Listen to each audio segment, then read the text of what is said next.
Hey guys, thanks for clicking on that video.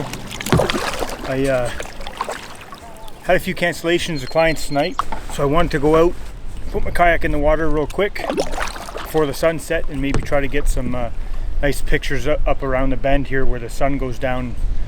It's usually pretty nice, but it's super windy out, so I might have to stay in this little bay because on my way into Long Sault there was white caps, and I don't like kayaking in white caps. It usually splashes in, but it's a nice day out, but it's super windy. End up buying a new kayak rack for my SUV. I've had a truck ever since I was 16 and finally sold my truck a couple months ago and jumped on the SUV bandwagon. Just seems to be more practical for me in where I am in life right now. Do a lot of camping and a lot of trips to the Adirondacks, and my truck sometimes gets stuck just on some of the hills that we have to go up. So I sold that, ended up buying a Hyundai Santa Fe all-wheel drive. It was the best bang for my buck in my price range. So I got a kayak rack for it and finally just installed it today, and wanted to practice putting the kayak on and off and get it out in the water. And let me tell you, having something on the roof of your car when you're used to having something in the box of your truck strapped down to the roof, it's very nerve-wracking.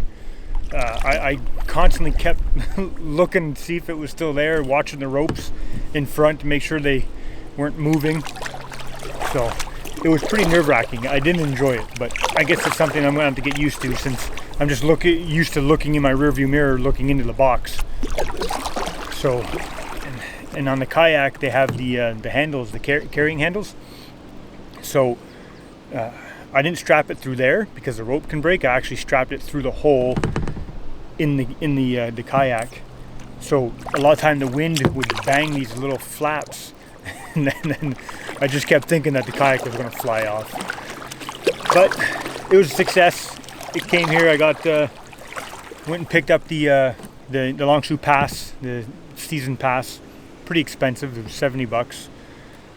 Really, you're only using it for 2 months, and out of the 2 months you have 8 weekends, and 4 of those weekends are usually raining, or if it's nice out, it's super windy. But the water is, I believe, at a record high right now. They raised it for some reason, I'm not too sure, but they obviously raised it because it was a lot lower last week or the week before. So yeah, didn't bring no fishing rod, just come out for a quick paddle, hopefully get some nice pictures, and that's about it. The sun usually sets right along on the other side, right around the opening, but that's where the wind really picks up. So maybe not. Other than that, just one paddle.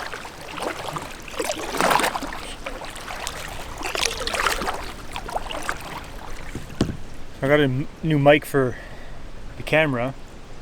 It's the Rode video mic, the mini, I guess, or the micro, I guess is the official name.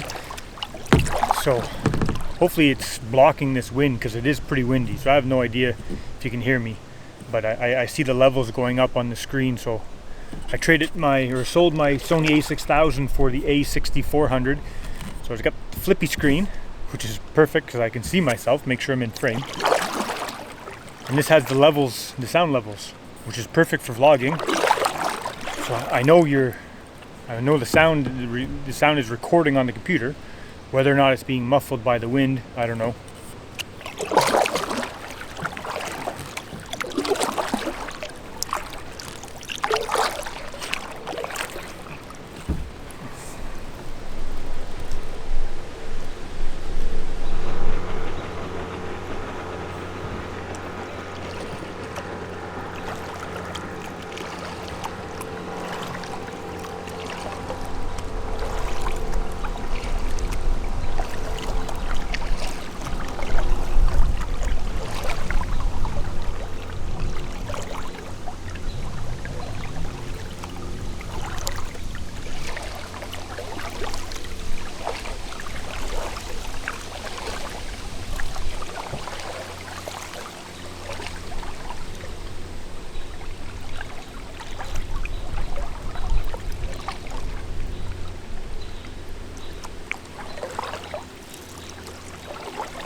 coming up to the island that I stayed at last year.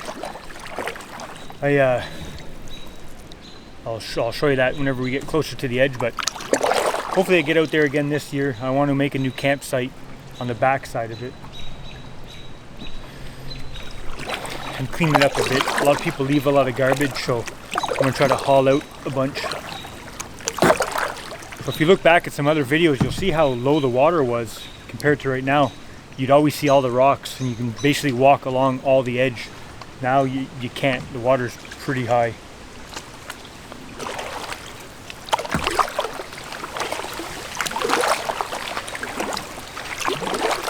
Might make it better for fishing this year, I don't know. I never catch too much in the parkway. Last year or the year before, no, I think it was the year before, I came out fishing for bass and ended up catching a pike, and I couldn't get in the boat. I'm not comfortable going underneath the gill, and every time it came close it went crazy, and they got pretty sharp teeth, and so I had to put the rod in between my legs and paddle backwards to shore just so that I can get it off off my hook. I was using bait for bass. Pike bit on it. But I think they'll bite on anything.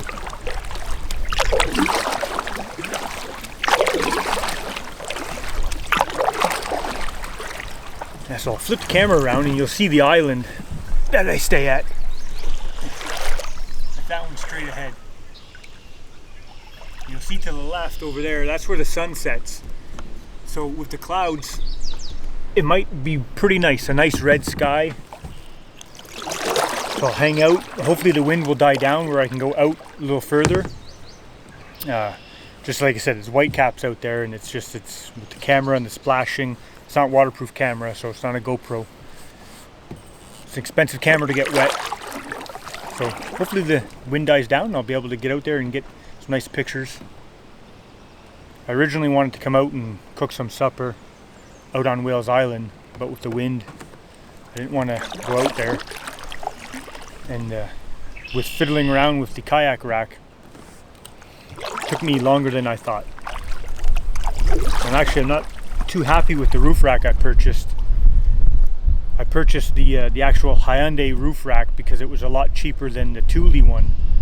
But I think I'm regretting it, and I might actually see if I'm able to return it, because the kayak rack that I got, I'll show you whenever I go out if there's nobody around.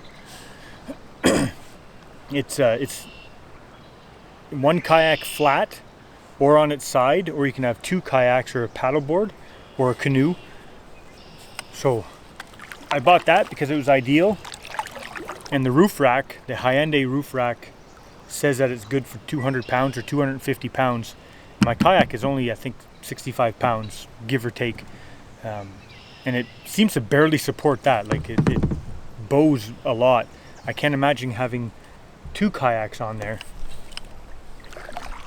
So maybe I'll save up for the Thule ones, I don't know. Because they are a lot more expensive.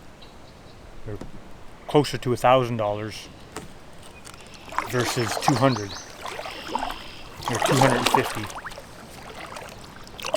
Nice little bay in here that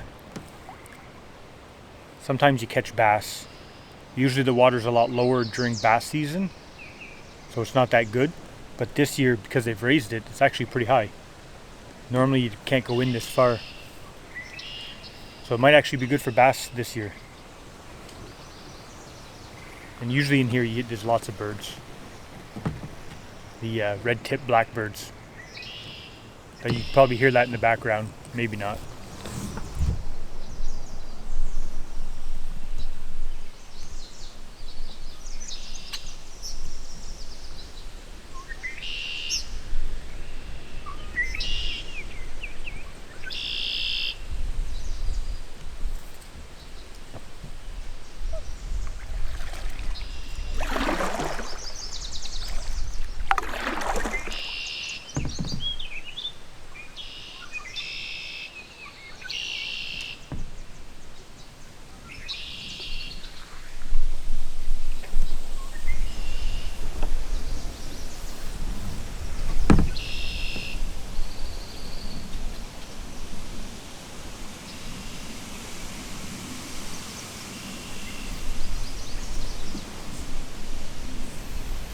What's good about Long Sault is that there's a lot of inlets, or there's a lot of little bays that you can tuck yourself away and get out of the wind. Like the trees are just blowing like nuts. You see the waves coming in. Maybe not, but the waves are coming in behind me as if a boat went by.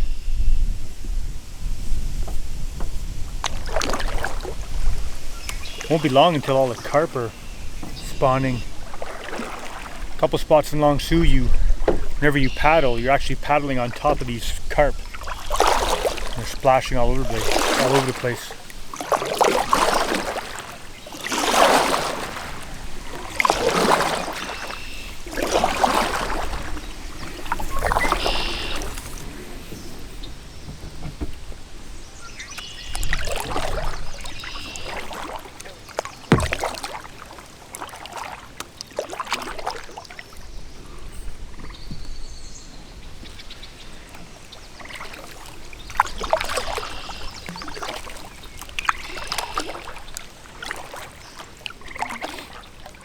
Lately on YouTube, I've been watching a lot of canoe camping. People that go to Algonquin Park. I've been there a few times and canoed and went down to Barron Canyon. So I'm not too sure. I might actually either sell my kayak or to help pay for a canoe. Because canoes are pretty expensive. You can't necessarily get a cheap one. Like this is just a cheap Pelican kayak, which is great, but in Algonquin, you do a lot of portaging and you can't carry this. It's too heavy. So you need to spend, seems like a minimum $2,000 on a good canoe that's light enough, in the 40-pound range. Obviously, the lighter they are, the more expensive they are, which is perfect. But there was one that I was looking at that looked awesome. It was nice and light, made by Swift. I think it's a Canadian company. But then when I downloaded the price list, it was $4,000. But then again, I don't want to carry a 60-pound canoe that costs $800. So I guess that's what you pay for, how light they are. And the other downfall to the light ones is that they're not very they're strong, but they're not abrasive. And like the Pelican kayaks or the Pelican canoes, you just sort of drive them up on shore. You could have some rocks there and all that, but the Kevlar ones or the carbon fiber, they're strong, but you can't abuse them like that. They'll break. So that's what you have to sacrifice. Not that they're weak as in they'll fall apart on the water, because they're nice and light. They're strong, but they're not abrasive, I guess. I guess that's the word you would use, maybe.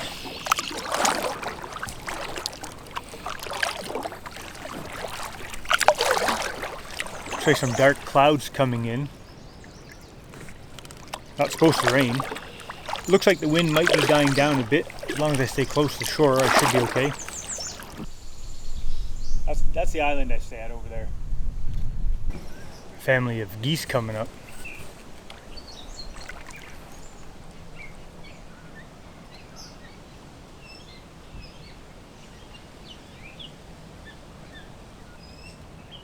I don't know if you can hear those birds. I don't know what kind of bird that is. But he's following me.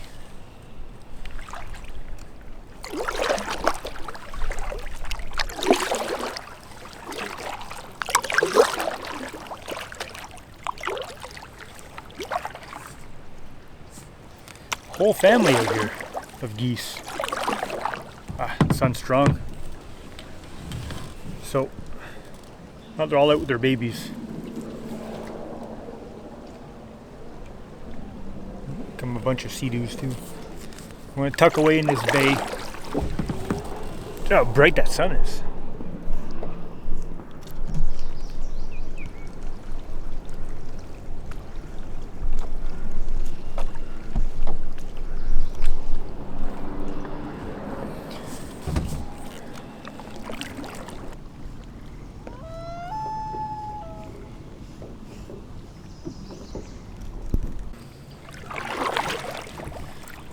I think I got some nice pics of the sunset. You can see it just finishing off behind. I'm gonna make my way back to the car and then pack up, the kayak on top. Hopefully the bugs won't be too bad in the parking lot, surrounded by bush, so.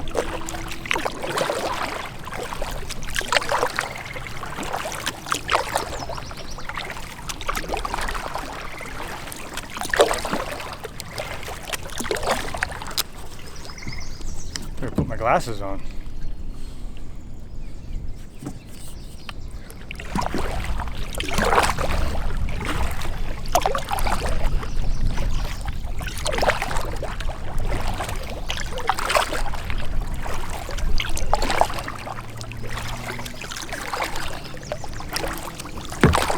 The wind did die down quite a bit, so the water's a lot calmer.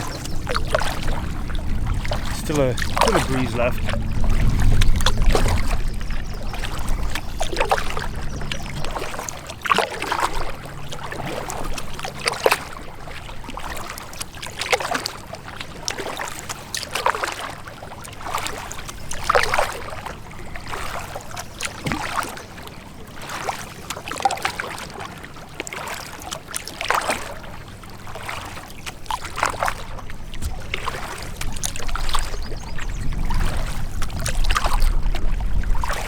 I was actually hoping to see a deer come down and drink some water. A lot of time when you're along the tree line, if you're quiet enough, and if you're quiet enough and lucky enough, you'll see one come out and drink the water. Which I was just floating in a little bay for the last 40 minutes, waiting for the sunset.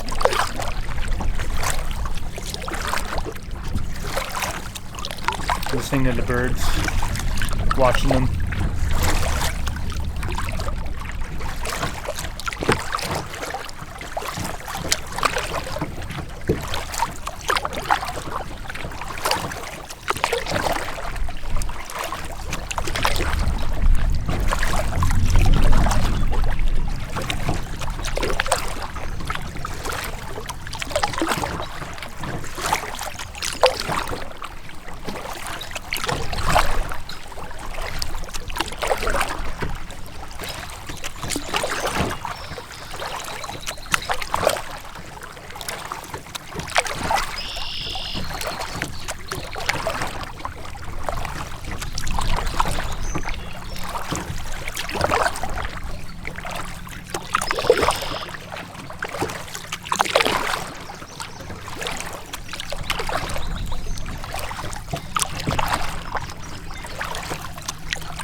This is what I sold my truck for, and then I bought is a Santa Fe. Ended up getting this roof rack on there.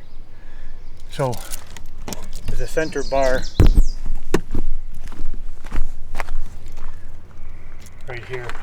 So you can either lay a canoe or a kayak or a paddleboard flat, or you can lift this up like a traditional J hook, I guess it's called, to have one kayak, or you can put it straight up in the middle and have two kayaks on each side. So far, I mean, it works pretty good. Doesn't just the roof rack itself, like the crossbars, I find they're very, very weak. It's supposed to hold 200 pounds, but definitely I don't think it would, because it flexes quite a bit just with my one kayak on it.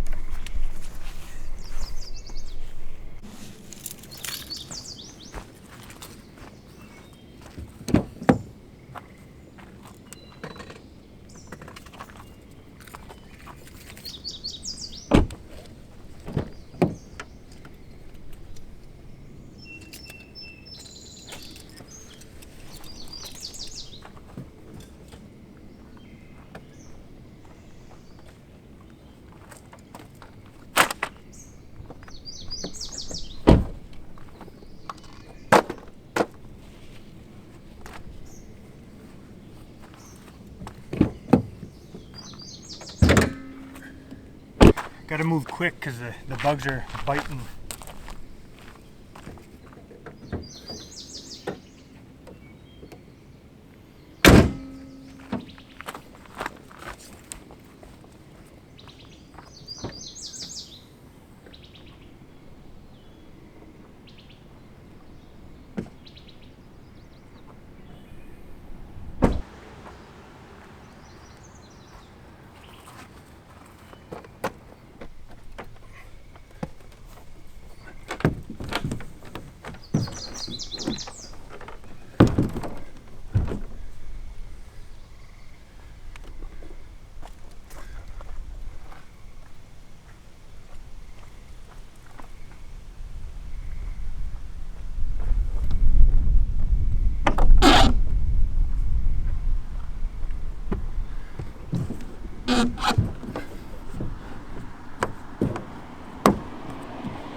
Pretty easy to put up. I somewhat try to make it balanced. Then basically tie it right to the roof rack, and then add the bow and stern ropes.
for this here.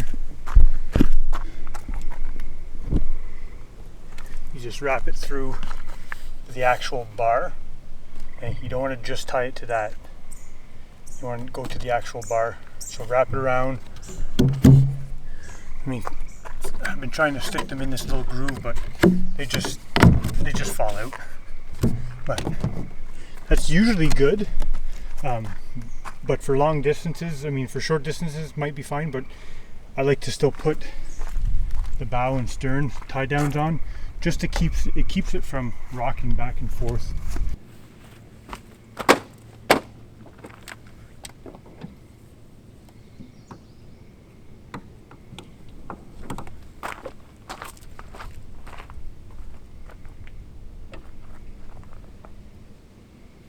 This is what I was talking about earlier.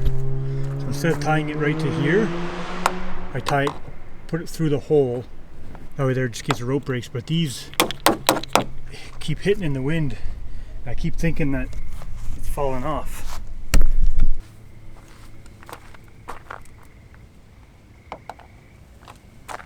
That's all you really need. It doesn't have to be any tight knot, just to keep it from bouncing. That's it. So thanks for watching, guys. I'm packing up the rest of the stuff. Mosquitoes are actually pretty bad right now.